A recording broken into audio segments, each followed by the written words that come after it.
অনেক ছোট তখন।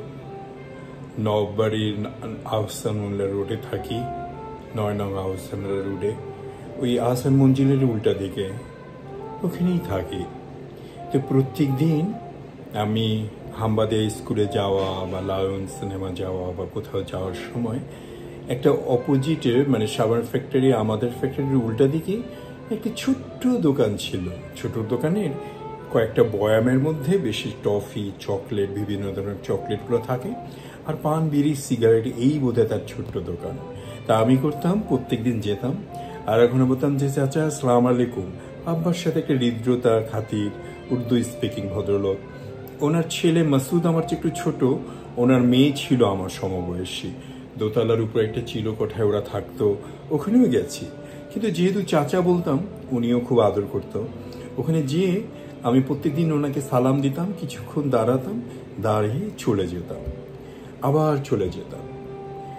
বাসায়ও গিয়েছি, হয়তো লাঞ্চও করেছি। তো এইভাবে কিছুদিন চলে যাওয়ার পর পর পর যেতে যেতে যেতে একদিন দেলোয়ার হোসেন সাইদি আমাদের ফ্যাক্টরিতে আসলো।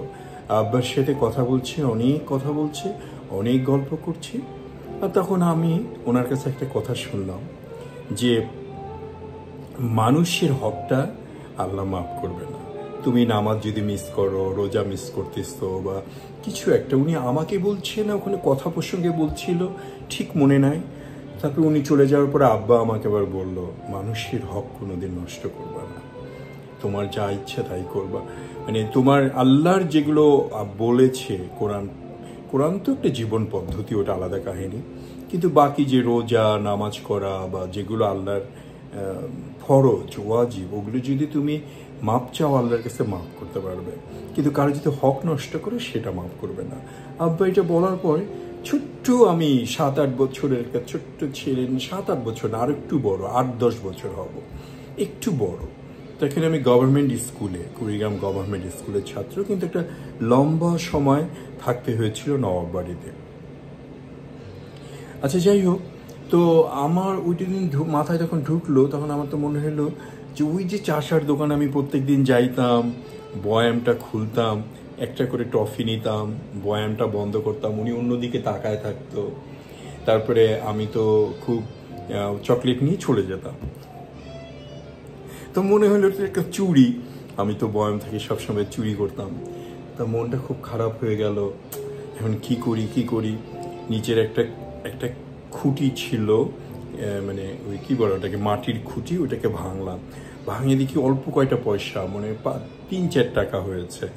ওই যে 5 পয়সা, 10 পয়সা, একটা কোয়ার্টারের মতো, মানে এরকম জমিয়ে যা রেখেছি 3-4 টাকা হয়েছে, এর বেশি কিছু না। তো কিন্তু আমি তো অনেক দিন ধরে ওনার চকলেট চুরি করেছি, টফি চুরি করেছি। কি করি, আব্বাকে বললে যদি আব্বা আবার মন খারাপ করে, রাগ হয়। আব্বা হয়তো রাগ হতো না, কিন্তু নিজের কাছে একটা ছোট্ট ছেলে তো, ওই জন্য মনটা খুব খারাপ হয়ে গেল। নিজের কাছে নিজে খুব ছোট হয়ে গেলাম, একটা দৈন্যতা, একটা কি বলে এটাকে, একটা নিজের একটা খারাপ জিনিস কাজ করতেছিল, যে আমি কতগুলো চকলেট চুরি করেছি। একটা গিল্টি বোধ হলো, গিল্টির বাংলা আমি ভুলে গেছি, গিল্টি বোধ হলো, অনুশোচনা শুরু হয়ে গেল। তারপরে আমি ওই 3-4 টাকা নিয়ে ওই চাচার দোকানে গেলাম, যে বললাম যে চাচা আসসালামু আলাইকুম। ওয়ালাইকুম সালাম বাবা। আমি তো আর বয়াম খুলি না, উনি অন্যদিকে তাকায় আছে। তা আমাকে চাচা একটু শোনেন, কাকে বলো, কাকে চাচা আমি যে প্রত্যেক দিন আপনার কাছে আসি, এসে আমি আপনার এখান থেকে চকলেট প্রত্যেক দিন আপনাকে পয়সা না দিয়ে একটা করে নিয়ে গেছি, তো সেই পয়সাগুলো আমি ফেরত দিতে এসছি।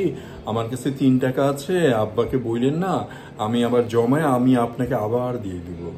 তো চাচা বললো, তো তুই কত চকলেট নিবি রে বাবা, তোর 1-2টা চকলেটে আমার দোকান কি শেষ হয়ে যাবে, তুই নে, আরো নে। উর্দুতেই বলতেছিল। তা আমি বললাম, কেন কাকে, আমি জানি তুই চকলেট নিস, আমি জানি, এবং আমি চাইতাম যে তুই প্রত্যেক দিন আস, দরকার হলে আমি তোর আব্বার কাছে নিয়ে নিব, তোর আমার বাবা বন্ধু হোক না হোক, তোর পয়সা আমি পরে আমি, কিন্তু তুই যে প্রত্যেকদিন আসিস, আমাকে সালাম আলাইকুম দেশ, এটা আমার ভালো লাগে।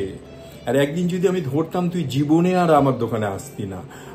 আর আমি অন্যদিকে তাকাইতাম যে তুই আস, প্রত্যেক দিন আসে আমার এখান থেকে চকলেট নে, তোর এই পয়সা লাগবে না, তুই রাখ, আমি অন্যদিন দিব।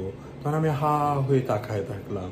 তখন কি হয়েছিল প্রতিক্রিয়া আমি জানি না, কিন্তু আজকে বলবো এটার একটাই কারণ, মানুষ সৃষ্টির সেরা জীব। তাই কোনো পাকিস্তানি উর্দু স্পিকিংয়ের পক্ষপাতিত্ব করতেছি না, রক্তে মাংসে অস্থিমজ্জায় কোথায় যেন একটা ইন্ডিয়ান মুর্শিদাবাদে মিশে আছে, তাদেরও পক্ষপাতি করতেছে না।